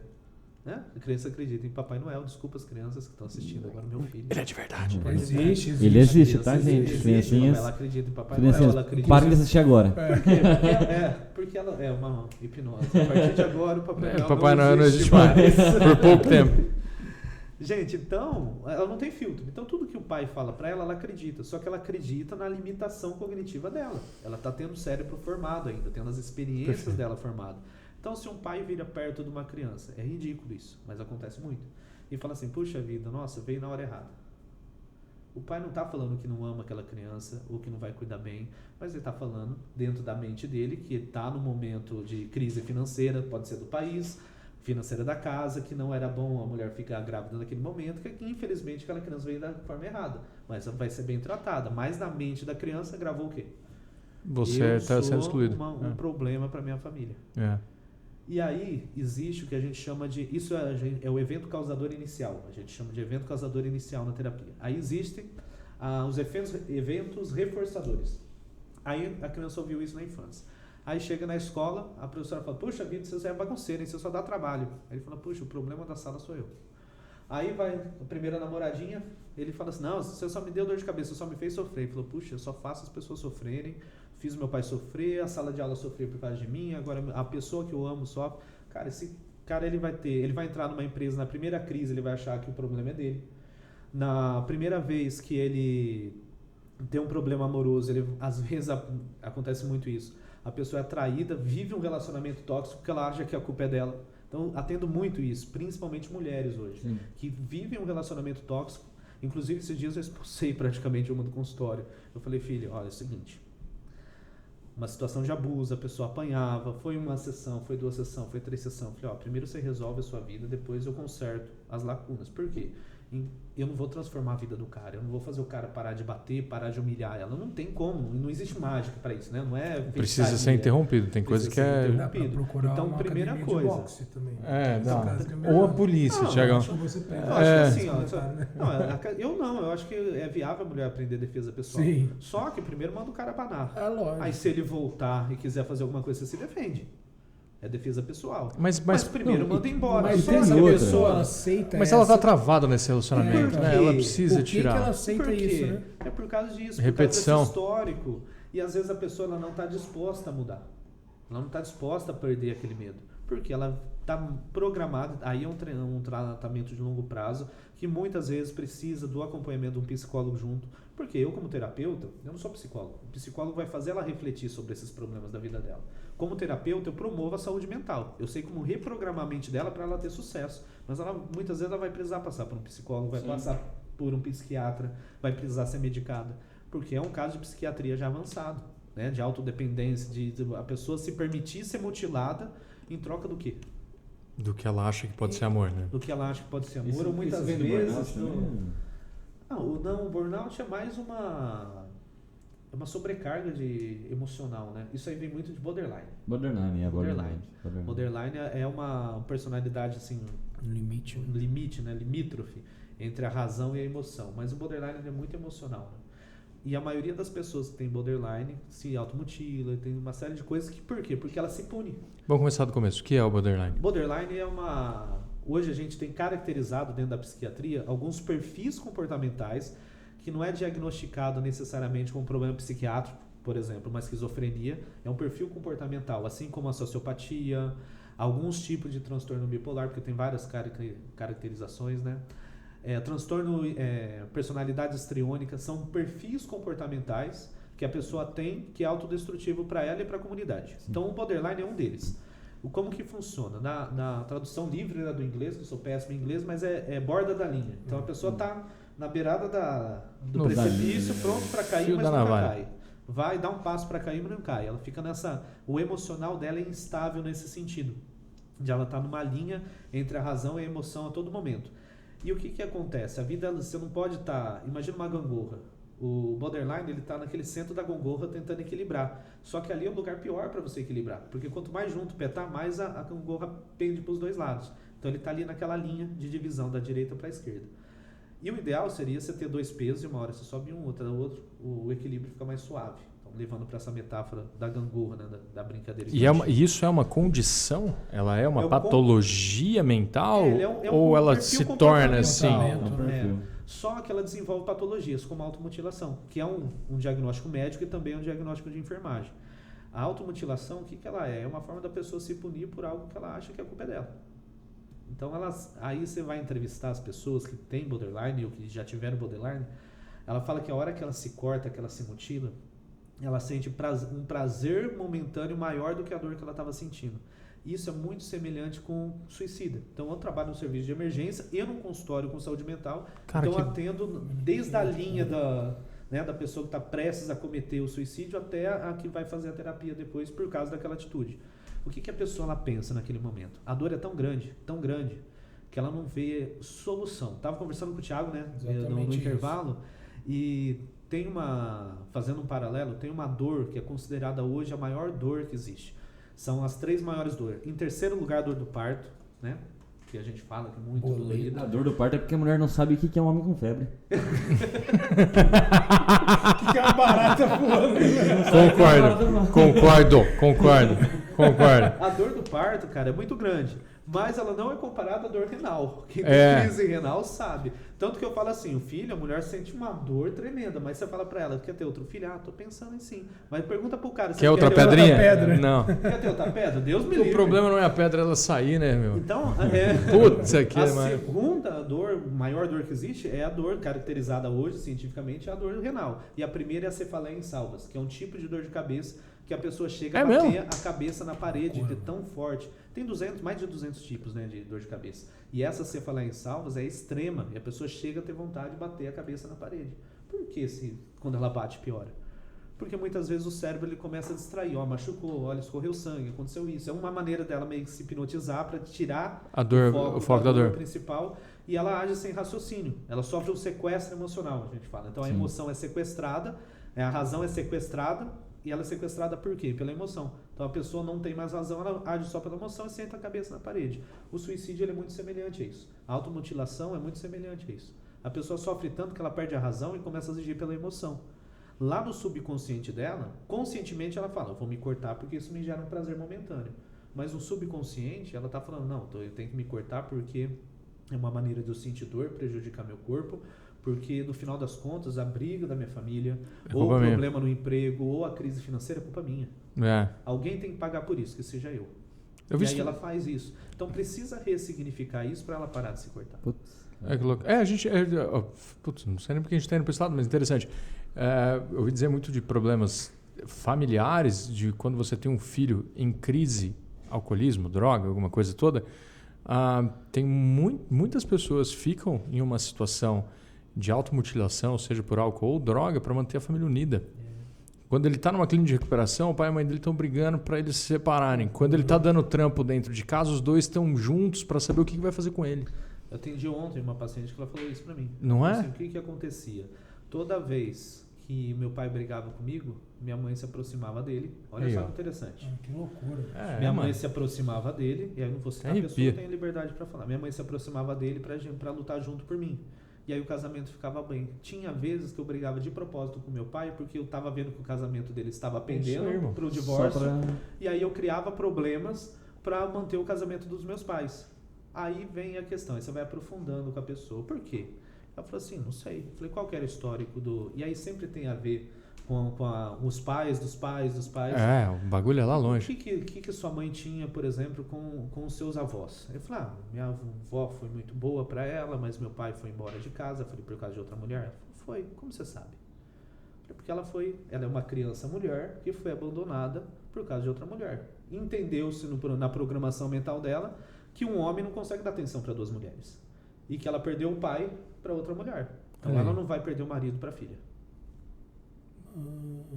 Olha como que funciona a mente. E aí a mãe criava situações para a filha ter briga com o pai, para ela se aproximar do pai. E a filha, quando percebeu isso, amando o pai e a mãe, que não queria ver o divórcio, aceitava as brigas e criava mais problema.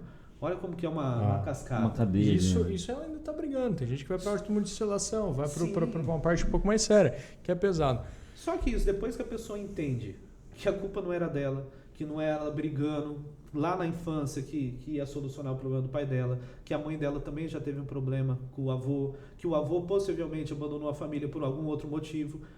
A razão de você criar o conflito começa a perder o sentido. Por isso que eu falo que às vezes resolve rápido. A pessoa às vezes lembra e fala, puxa, mas a lembrança que eu tenho do meu pai na regressão, lá na hipnose, foi que ele falou isso, mas ele estava no momento financeiro, o problema não era meu. Não era ele. Aí a pessoa volta e fala, cara, agora tudo faz sentido. Esses dias uma cliente virou pra mim e falou, eu tô estranha. Eu falei, meu Deus, o que aconteceu, né? Eu fui na casa do meu pai e não senti raiva dele. Olha aí, ó. Eu falei, ótimo. Essa é a ideia. É estranho isso? Não é estranho, né? Sabe por quê? Porque a gente é tão acostumado a viver na merda que quando sai... É Piada, complicado. fala que pobre é igual solitário. Quando sai da bosta, morre. É complexo, quando cara. Você sai e não morre, não sabe o que fazer. Você não sabe o que fazer, você não tem o que cumprir no dia, né? Deixa eu mudar algum negócio agora de fazer só... Flau! Tem duas coisas que eu quero perguntar também. Então, volta. Não, é pra Val. Não, eu vou pro outro lado agora. Eu quero ir pro outro lado também. Então vamos lá. Sabe Agora que é eu quero... terapia? Você ir pra terapia seria Sabe bom. o que é bom pra terapia? Ter a torneira também. Não, momento piada bosta do Luiz. Ele tá conseguindo fazer todos os podcasts, ele tá dando uma dessa, mano. Tem um momento, cara, né? você tá treinando, né? Cara, que coisa horrível. É o convidado que tem que dar aquela risadinha. Que bosta, mano. Entendeu nada, nada. Foi bom, volta. Ó, pra quem curtiu a piada, dá o like no vídeo aí que tá na hora de... o Luiz falou que tava valendo R$69 o like, hoje é de graça.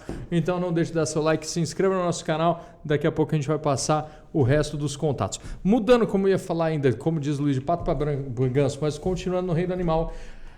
Cara, vamos pro lado corporativo. Isso que é exatamente minha pergunta. Quero entrar nisso aí. Sensacional. Agora, vamos falar de mindset. Como que você comportamento, usa as informações... disciplina. Eu brinco aqui na imobiliária que falou assim que motivação é sensacional, mas se você depender da sua motivação para ser alguma coisa, você tá perdido, porque motivação faz assim, né? Você sabe que eu E tive disciplina é aqui. A motivação é a ingestão de adrenalina, né? Eu tive um problema com palestra motivacional, né? Porque eu comecei no meio corporativo com Você foi para esse lado? Antes, assim, eu já entendia de terapia, já tinha feito as primeiras formações na área de terapia, mas não trabalhava com aquilo, usava a hipnose só para mágica. Falei, vou fazer palestra com mágica nas empresas, diferente. Mas a gente entende no Brasil, culturalmente, foram dois problemas meus nessa época. Culturalmente, a gente entende que mágica é coisa de criança, que não é algo cognitivo para desenvolvimento, sendo que no Japão é usado dentro de universidade, para estimulação cognitiva, né? Outra coisa que é a imaturidade profissional, né? A gente, para criar um negócio, você tem que ter uma estratégia, você tem que ter uma linha de marketing, uma estruturação de um projeto muito bem feito. É por isso que 80% das empresas fecham em 2 anos, né? Você abre a empresa, daqui a pouco faliu. E aí, quando eu entrei dentro das empresas, eu percebi que aquela motivação que eu fazia com o ilusionismo, ela era temporária, ela era momentânea. O pessoal saía com maior garra, dava uma semana, se encontrava com o problema de novo. É assim mesmo. Por quê? Porque não tinha base, era só emoção. E é o que eu estou falando desde o começo. O ser humano, ele tem que ter um equilíbrio entre razão e emoção. Então, para mim fazer uma palestra motivacional que transforma, eu tenho que usar a motivação como uma ferramenta didática. Mas o que transforma é a razão, é o porquê por trás daquilo. Por exemplo, a gente brincou bastante, daqui a pouco foi do nada, o podcast virou para o lado terapêutico, e aí vocês começaram a entender sobre hipnose, o que é só uma ferramenta, que é só algo que é foco e concentração, e aí a gente deu uma razão lógica para isso, para poder expandir o assunto. Porque senão falar, foi só oba-oba, só falou de mágica, só falou... Não, lógico. Não é isso, entendeu? Então, o trabalho motivacional, para ele ser bem feito, motivação tem a ver com emoção. Ele tem que ter uma razão por trás. E a pessoa tem que entender, o público da palestra, o público da empresa, os líderes, eles têm que entender com clareza essa motivação, essa razão, né? Eu falo que hoje existe uma cultura de contra o empresário, né? Sim. Então, a gente estava vindo para cá, um cara cortou com o carro de uma empresa, a gente pela direita, assim, a Kate, minha esposa, né? Falou, poxa vida, olha esse cara, não respeita, mas é porque o carro não é dele. É do patrão. É do patrão. Aí eu refleti com ela, falei, olha só que interessante, não é dele, é do patrão. E aí você vai conversar com o cara fala, dane-se, esse patrão é explorador, tomara que quebre toda essa frota, meu, ele se ferre na vida. Olha aí que beleza. Essa é a cultura. Quem que sofre cada vez, né? Cada vez a gente está querendo mais, mas... É raro, mas acontece bastante, né? Mas se ele for gastar com a frota toda, como que vai ter quebra, não tem emprego. Aí quebra, entendeu? Não, então, quando você... Só que não adianta eu falar isso para o funcionário, porque aí é uma questão de níveis mentais. Então, hoje eu trabalho em 3 níveis. O pessoal de linha de frente, de chão de fábrica mesmo, que abraçar, que faz o negócio acontecer, eles precisam de uma motivação estruturada. Então, eu trabalho com palestra motivacional, mas com essa base na linguagem deles, para a realidade deles, para eles entenderem que o sucesso deles depende do sucesso da empresa. Sim. Não importa se ele concorda com o direcionamento que o patrão está dando ou não, né? Isso aí é outro nível mental, que é o parte de gerência. Não adianta colocar a mentalidade de gerente em equipe operacional. Como também não adianta você pegar a mentalidade do operacional e levar para o gerente, porque o gerente é a parte criativa, né? O gestor, ele é criativo. E o operacional é o operacional. Quem faz essa ligação é o líder. É o cara que se ferra. É o líder. Porque ele tem que entender a ideia da gestão e fazer ser realidade no chão de fábrica. Esse cara é o meu público-alvo hoje dentro de empresa. Por quê? Porque é ali que a corda se rompe, né? Eu consigo motivacionar fácil os funcionários de linha de frente. Mas se essa motivação não for contínua, aí vai ser momentâneo. Então o que eu faço? Eu treino os líderes. Quando você treina os líderes em inteligência emocional, então tem 2 projetos hoje que vai começar a partir do ano que vem, que é um workshop de treinamento de inteligência emocional para os líderes, para eles saírem desse sufoco. Então eu vou ensinar como eles controlam, como eles empoderam a mente deles para controlar e para evitar o burnout. Sim. Entendeu? Então o projeto nosso é Empresa Sem Burnout, 2023 Sem Burnout. Começa nos líderes. Burnout é? Burnout é uma síndrome, né? Foi descrita que ela vem da sobrecarga emocional no trabalho. Então é aquela situação que a pessoa se vê em casa, ela acorda de manhã para trabalhar, ela acorda cansada, desmotivada, ela sente, às vezes entra em crise de pânico para ir trabalhar, ela está escovando o dente para ir trabalhar, ela está com ansiedade, com pânico, ela está vestindo a roupa, ela vai trabalhar e ela só se sente bem a hora que ela sai do serviço. Saiu do serviço, ela fala, graças a Deus, acabou esse tormento. Só que daí... E amanhã tem de novo. O cara lembra que amanhã tem de novo. É por isso que a gente idolatra tanto a sexta-feira, né? E por isso que a gente demoniza tanto a segunda. Isso já é uma cultura do burnout, né? Porque sexta-feira pelo menos vou ter 2 dias sem aquela merda. E na segunda-feira, vai começar o tormento de novo. Então esse que é o problema. A gente vive essa cultura e não dá estrutura para o funcionário. Então a minha ideia o que é? Levar a estrutura cognitiva de comportamento para dentro da empresa. Através de inteligência emocional. Através de inteligência emocional, de gestão das emoções, de saúde mental. Você saber controlar a sua mente. O que eu ensino no consultório? Eu falo que meu filho tem 5 anos. O que você precisa para dirigir um carro? Eu sempre conto essa historinha porque fica fácil de entender. no meio corporativo tem um quesito que a gente chama de chá, né? O método chá, que é conhecimento, habilidade e atitude. Conhecido em toda empresa, mas que ninguém coloca em prática. Ninguém.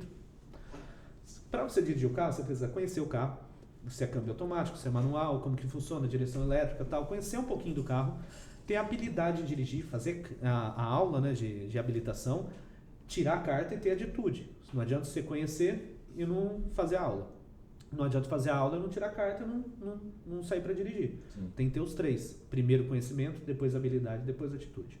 Meu filho tem 5 anos. Eu dou a chave do carro para ele e falo, entra lá, filho, pode dirigir. Ele tem conhecimento? Não. Tem habilidade? Nem. Mas tem uma atitude... Na hora. Ele vai, ele já viu dando partida, ele vai dar partida, ele vai tentar acelerar, talvez não consiga engatar, mas se for um câmbio automático, vixe, vai fazer um estrago. Imagina, tem um vídeo da menininha, né, numa caminhonete, na internet. Cara, por quê?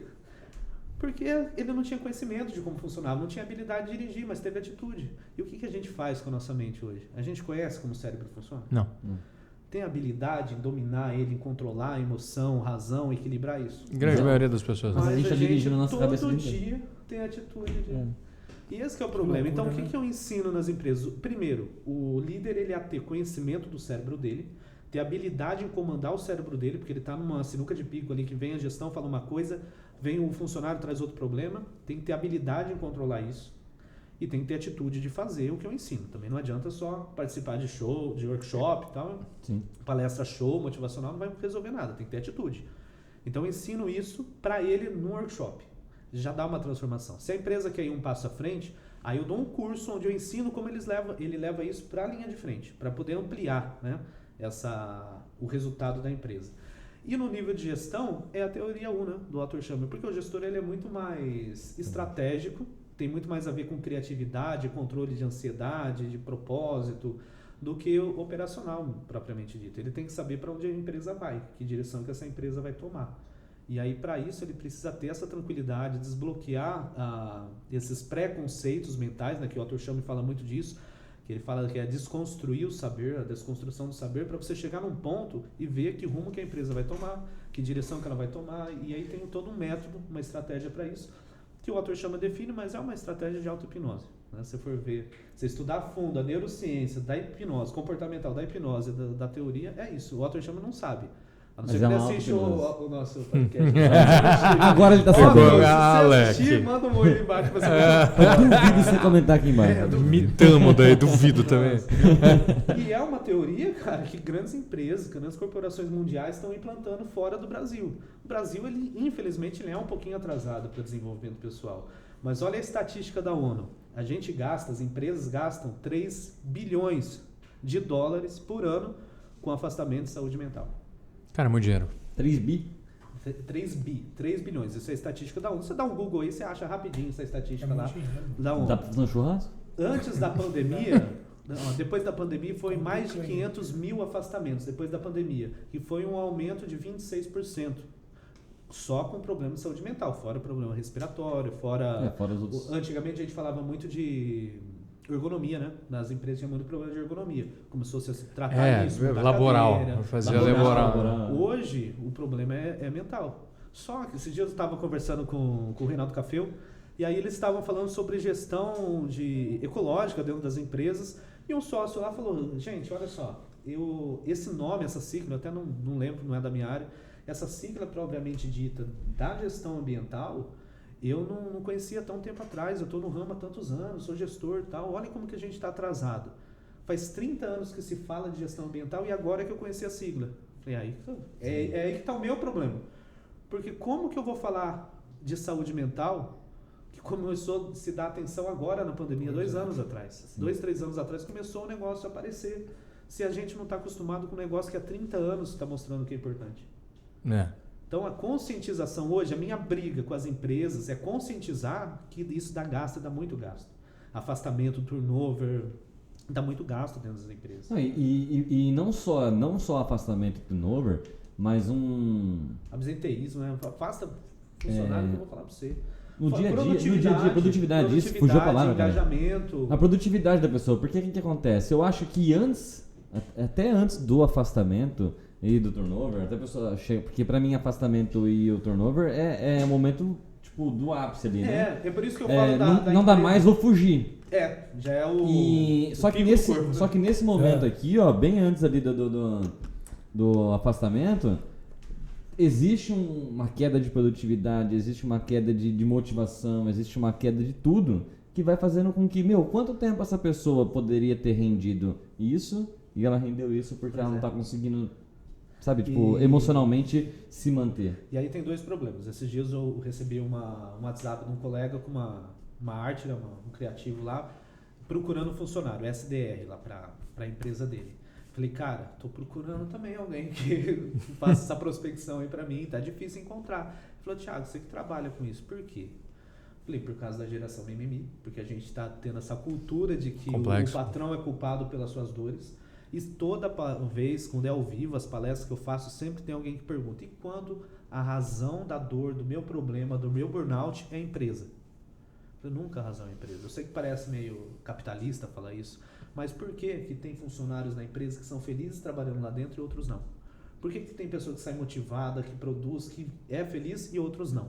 Claro, tem empresas que você vê que todo mundo é infeliz, aí o problema é a empresa. Sim. Então, mas é muito raro. Posso falar algumas aqui. Mas se eu for pôr no papel, cara... Não, é verdade. Cara, na maioria das empresas tem um funcionário muito motivado lá dentro e outros não. Por quê? E até em cargos de bom salário você tem a mesma coisa. Porque se a gente vai falar, o cara é feliz porque ele ganha mais. Não é. Você tem na mesma hierarquia, com o mesmo salário, pessoas infelizes e felizes. Tem uma pesquisa sobre felicidade que fala justamente isso, né? O problema da felicidade de pessoas que têm muito ou pouco dinheiro não está na felicidade, está na busca, né? Então qual que é a grande sacada? Fizeram uma pesquisa e perceberam que os grandes milionários que são felizes, eles aprenderam a ser felizes quando eles eram pobres. Então eles não enriqueceram por causa da felicidade. Eles foram gratos pelo momento que eles estavam vivendo, aprenderam a ser felizes e isso levou eles para cima. Aí tem estratégia, não é milagre, não é todo mundo que é feliz que vai ser rico. Mas os grandes milionários que eram infelizes, eles se tornaram milionários por causa do dinheiro, por causa da felicidade. E quando chegou lá no topo, ele percebeu que aquilo não trazia felicidade, aí cai em depressão. Dinheiro traz felicidade. E aí hoje eu atendo muitos empresários dentro do consultório. Hoje eu atendo mais empresário, por incrível que pareça. E mulher de empresário. E começa assim, né? O empresário não quer aceitar que ele precisa de terapia. Me diga, isso que é interessante aqui na firma. Que ele precisa, sempre o problema é do líder ou do funcionário da linha de frente, mas a criatividade está nele, né? A gestão está nele. Aí o que ele fala? Ele falou, Thiago, a palestra é interessante, cara. Eu acho que minha mulher precisa disso. Cara, parece que é texto decorado, tem um monte. É mesmo, cara. Já vem na sua cabeça aqui, na verdade, é você, mas tudo bem, vamos conversar. Se a sua mulher precisa, leva ela lá no consultório, vamos fazer. Aí eu trato a mulher dele e falo, cara, sabe que eu acho que talvez seja bom pra mim também? Porque criatividade. Talvez. Então vamos fazer uma experiência. Ele faz a experiência, transforma, vira cliente e depois. É igual criança de 3 anos que precisa de psicólogo, né? Mas ela tem que ir acompanhada dos pais. A minha estratégia de marketing, né? Hoje é isso. Eu não vendo o processo de treinamento para gestores. É muito difícil o gestor querer contratar. Por quê? Porque o cara, ele contrata o treinamento do fulano de tal que é milionário, que vai trazer dinheiro. E ele não entende que o ralo maior que está vazando dinheiro é os bloqueios mental dele, a cognição dele, a falta de criatividade, a falta de percepção rápida para ver que o mundo está mudando. Mas isso é curioso porque, assim... Isso não é o cara milionário que vai trazer. Então, mas quando você olha a maioria das empresas, assim, que começa a dar errado, que um monte de funcionário está insatisfeito, e aí o pessoal que está ouvindo vai pensar em um monte. Que às vezes só o dono ganha dinheiro e os outros não. Então, assim, o que acontece nisso aí? Normalmente... começa um rodízio muito grande de funcionários, começa a trocar, mandar embora, trocar, e a pessoa entra motivada. Já é um ralo aberto. Já é aberto.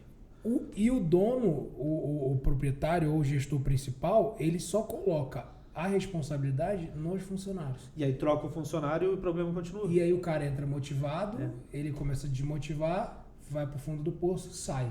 Aí tem outra questão, né? Que essa aí é polêmica. Tem empresas que ela é formatada para isso. Então. Por quê? Porque, por exemplo, tem empresas grandes que eles trabalham com o primeiro emprego. Então, qual que é a ideia do cara? Não é turnover mesmo.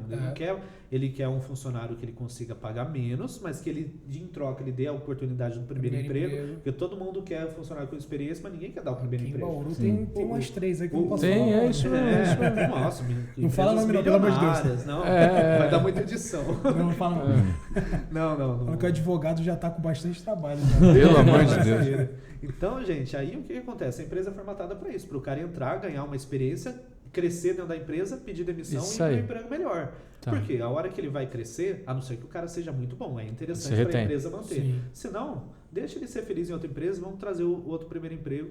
E é interessante isso para a cidade, porque faz o mercado girar e faz essa galera que está saindo do ensino médio ter o primeiro emprego. A cidade fica uma mão de obra melhor, né? O pessoal fala assim, nossa, aquele emprego, dá dor de cabeça, é um inferno, mas se não fosse valoriza, não teria... Mas se não fosse aquele, cara, a gente aprende um momento de dificuldade, né? Sim. A teoria antifrágil, ela fala justamente disso, é na dificuldade que você tem que aprender a crescer. Teoria o quê? A teoria da antifragilidade. A teoria antifrágil. O que a teoria antifrágil ela fala? Ela fala que existem coisas sensíveis, né? Como, por exemplo, esse copo de plástico. Se eu amassar ele quebra. É frágil. O ao contrário de frágil não é robusto. Seria algo antifrágil. O que é o robusto? A madeira. Aqui, eu posso socar, posso bater o martelo, talvez fira um pouco, mas não vai deixar de ser madeira. Na pandemia a gente viu muito isso. Tinha empresas que eram frágeis, faliu, quebrou. Tem empresas que elas eram robustas, mantiveram, fecharam as portas, fizeram todo o protocolo e estão vivas hoje, até hoje, firme e forte aí. Passaram, tinha uma estrutura robusta por trás para segurar, para bancar. Mas o antifrágil, ele vai além disso. Ele, além de bancar tudo isso, toda essa robustez, ele ainda consegue crescer em meio ao caos. Uma comparação legal é com a hidra, que é aquela cobra marinha, né? Aquele monstro marinho, quando cada vez, conta a mitologia grega, né? Cada vez que cortava uma cabeça, nascia duas no lugar. Então, quanto mais você é ferido, mais você cresce. Quando a pessoa aprende isso, cara, você começa a ganhar prazer em apanhar da vida. E aí volta no que Cristo falava, né? Sobre os humilhados serão exaltados, você aprender a crescer, né? O pessoal que é evangélico fala muito isso, é crescer no deserto. Sim. É isso, cara. A gente tem que desmistificar a Bíblia e começar a entender como um negócio mais científico. Funciona. Porque quanto mais você passa por problemas e mais você foca sua mente em ter soluções, e aí tem a ver com uma área que chama sistema de ativação reticular do cérebro. Ela foca em algo e ela procura coisas semelhantes àquilo. Por exemplo, você vai comprar um carro, uma BMW. Aí você quer o modelo X. Não entendo muito de carro, mas vamos falar. Vamos lá, mete uma X6 aí. X qualquer coisa. X1, 2, 3, 4, 5. Mas qualquer uma. Pode trazer. Vamos nós. Já tô aceitando. 16 válvulas. 28 válvulas, nem sei se tem. Vamos lá. Aí você foca naquilo, cara. Parece que todo mundo comprou o carro igual o que você quer. Sim, você enxerga na rua. E sistema de ativação reticular. Ele busca o que ele entendeu que é importante para você. Logo que se você pensar em problema, ele vai buscar mais problema. Se você pensar em solução, ele vai achar mais solução. Sensacional isso tudo. Tiago. Dois Eu preciso perguntar uma coisa. Eu sei que daqui a pouco não, eu quero que ele cumpra a promessa dele, mas a promessa de falar é verdade. Eu não esqueço. E aí? De manipulação? É isso que eu ia falar agora. Alex! Então, fala pra galera que tá esperando até agora. Polêmica. Como que tá acontecendo tudo isso que você disse? Essa vai dar um monte de... Nossa, vai dar polêmica e vamos. Quero ver pra gente ir pro nosso final. Adoro hater. Vamos entender a estrutura mental. Primeira coisa, como que a gente é hipnotizado pelo filme? Foco e concentração. Perfeito. Uma das estratégias que a gente usa é aquele negócio do relógio. Não é um relógio balançando que hipnotiza. É que quando a pessoa foca no relógio e fica seguindo, primeiro que esse movimento ele causa sono, né? Por isso que a gente indica para a pessoa ler antes de dormir para quem tem insônia. Porque ela fica fazendo isso com o olho na leitura, gera sono, gera relaxamento. E o foco no objeto faz ela ter a concentração específica naquilo no que o hipnólogo está falando. Quando você assiste televisão, como você fica? Focado. É por isso que a televisão hipnotiza fácil. A hipnose, ela rebaixa o que a gente chama de sistema crítico. Então, o que é o sistema crítico? Uma barreira crítica. É eu falar para você assim, olha, hipnose transforma a vida. Você fala, eu sou meio cético. Barreira crítica. Aí eu vou trazendo consciência, vou te explicando, vou dando exemplos, essa barreira crítica ela vai abaixando. E como que eu consigo fazer isso? Você tem que estar focado em mim. Se você não prestar atenção no assunto, isso não vai acontecer. Quando a gente foca em algo, seja na televisão, seja numa música, por repetição, é fácil de você entrar dentro da cabeça da pessoa e colocar uma informação lá, por repetição ou por impacto emocional. Então aí a gente tem, eu falo que como que a gente manipula a massa de maneira forte, maneira fácil. Não é através de política, não é através de religião. Religião usa muito isso, mas é principalmente através da arte. Porque a metáfora, o que Cristo usava parábolas, eram metáforas. Quando eu falo pra você assim, Thiago, você tá errado nisso, nisso e nisso, cara. Eu vai falar, putz, cria uma barreira crítica e perde a amizade. Mas, se eu falar assim, cara, eu conheci um cara que fazia isso, que usava isso, que agia dessa forma, aí de repente você fala, puta, cara, eu tô fazendo isso na minha família. Você me abriu meus olhos. Eu já falei de propósito. Como terapeuta, né? Eu direcionei o assunto para aquilo. Mas se eu sou direto, eu crio uma barreira crítica. Se eu sou indireto, se eu uso uma história, eu entro para uma via cerebral que fica fácil da pessoa entender. E aí ela aceita com maior facilidade. Isso a gente vê nas artes, através de novela, através de música, através de filme, cinema, teatro. E eu, como sou um profissional também das artes, né? Através da mágica, eu tenho direito em lugar de fala para falar sobre isso. Sim. A arte ela é muito boa, só que ela diminui a barreira crítica. Afinal de contas, é só uma música. Só que a música que fala de traição e repetição, ela vulgariza a traição. E se a fulana pode trair, se ela empoderar... Você acha isso? Então, eu ia fazer essa pergunta agora. Você acha que a música, por exemplo, que nem hoje... A arte imita a vida ou a vida imita a arte? Exatamente. Complexo isso. Eu acho que a vida imita a arte. Eu acho que a vida imita a arte. Eu acho também. Tudo pensado. Vamos supor, que nem você falou de traição, vamos pegar o mesmo exemplo.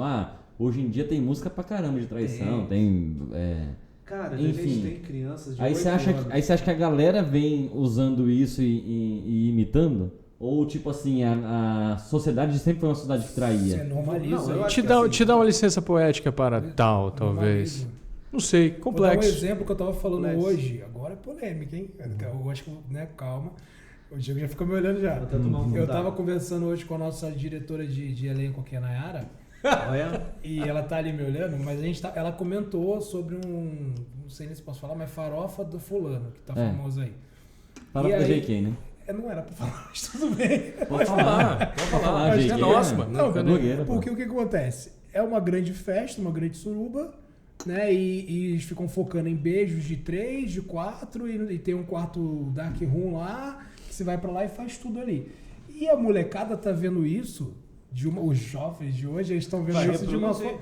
Então, assim, na minha, quando eu falo na minha época, eu fico mais velho ainda, mas na minha época, lógico, o jovem queria fazer putaria. Você beijar no murinho da escola já era um crime. Já era, cara. E o que acontece? Você normaliza isso. O Luiz acha que não. Mas você normaliza isso. Então, o que acontece? A reprodução disso... Não segue. Repetição. O jovem, por exemplo, fazer isso na escola hoje, ele é menos culposo na cabeça dele. Por quê? Porque as pessoas que a gente está vendo... As referências estão fazendo. Fazem isso. Então, assim, eu acho que é muito mais fácil a pessoa reproduzir isso. Esses dias eu recebi um vídeo, minha esposa que me mandou, de uma pessoa falando que... Olha só como que a gente pega uma coisa certa e começa a distorcer para o errado por causa do nível de conhecimento. Às vezes da própria pessoa que fala, dos influencers que às vezes não influencia nem ele, que influencia o mundo. Falou assim, os seus pais são bons, mas você não é obrigado a aceitar tudo que eles falam dentro de casa. Então começa por aí. Sim. Quando a gente destrói uma estrutura familiar, porque realmente pai fala muita merda para filho, né? A maioria dos traumas das crianças são dos pais, mas as coisas boas também vêm da base familiar.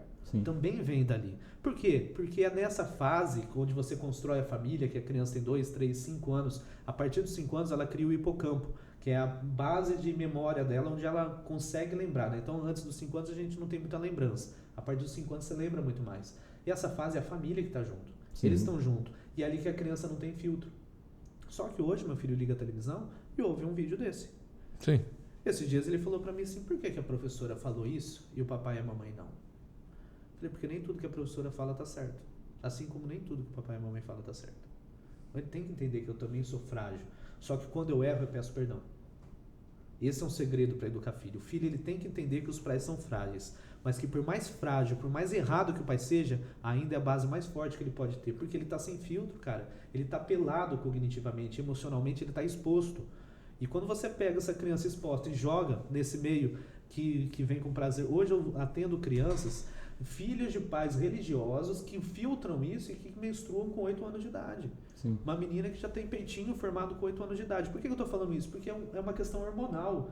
E de onde que veio a formação, a produção de hormônio? Do amadurecimento cognitivo e físico do cérebro. Aí tem também a questão hormonal dos alimentos, é uma série de coisas, não é só a neurociência, estou falando da minha área. Sim, tem uma série de coisas. É que várias coisas são. É uma cadeia, né? Uma cadeia que contribui. Um elo vai puxando o outro. É que a gente entra nesse mérito então, de se vai ou se não vai, mas assim, por exemplo, eu, na minha concepção, eu concordo em muitas coisas que o Thiago falou. Principalmente quando a gente tem que tomar cuidado com criança. Eu tenho 2 filhos. E aí eu falo assim, eu vou dar realmente o celular na mão do meu filho e deixar ele assistir qualquer coisa? Porque a gente entra hoje, há um tempo atrás, a agência de propagandas ela proibiu propagandas direcionadas direto às crianças. Sim. Foi proibido isso, tanto que... Mas a arte não. Então, em muitos anos a gente não via mais aquela propaganda direcionada à criança. Porque na nossa época tinha o compre batom, né? Mas você vê a criança comendo chocolate na novela. Então, só que aí tem um outro rolê. Aí, mesmo assim, os youtubers infantis usando os brinquedos. Então, aí agora vem os youtubers, por exemplo. Pô, recebi isso aqui, os recebidos, tal, eu fui na Disney, comprei. A minha filha acompanha um desses youtubers, ela falou assim, pai, eu quero ir na Disney comprar um igual desse. Você não foi pra Vai? Eu falei, filha, toca o pau. Deixa eu te contar na Disney, aí você guarda um dinheirinho pra comprar um desse. Você olha pra ela e fala assim, você está nua cognitivamente, eu vou te explicar uma coisa. Moçada, deixa eu falar um negócio pra vocês. Cara, obrigado por ter vindo. Preciso encerrar pelo tempo, infelizmente. Dá mais 2 horas, mas a gente pede pra você voltar, isso não tem dúvida nenhuma. Se tiver já definido, você volta pra já vem pra gente falar. Tem um online aí já. Então, o pessoal que aprender. Dá teu arroba aí, fala de você aí, rapidão. Enfermeiro da mente. O curso é o Power Mind. É para dar um power na mente mesmo, para fazer a pessoa entender como funciona esse processo mental, que é conhecimento, e já tem exercícios nesse curso que traz habilidade para ela já colocar em prática no dia a dia, para ela já ter atitude. Curso online ou presencial? Lá no Instagram o pessoal já conhece. É online ou presencial ele? Esse é online. Aí presencial são as palestras, workshop e Transformar, teve um recentemente, né? Teve um, E assim por diante. Quem quiser te contratar... @enfermeiro da mente. Ou thiagoalavartes.com. É simples. Chega no Instagram, chama no... O nosso Instagram está aparecendo na tela. Luiz Poço, Diego Passos, Thiago Correia. Estamos todos muito felizes de estar aqui mais uma vez. Thiago, obrigado de novo. Espero que todo mundo que está em casa tenha gostado. Gostou? Amei. E você? Mais uma vez. E você? Amei. Só tô aqui todo dia agora. Vamos bater um papo. E ó, a partir de agora, é o último momento que pode dar o like pra curtir sem pagar, porque de graça. Diegão, moçada, obrigado. Mais uma vez. Moçada, valeu. Até a próxima. Metro Quadrado do podcast. Valeu. Tamo junto. Tchau. Fui.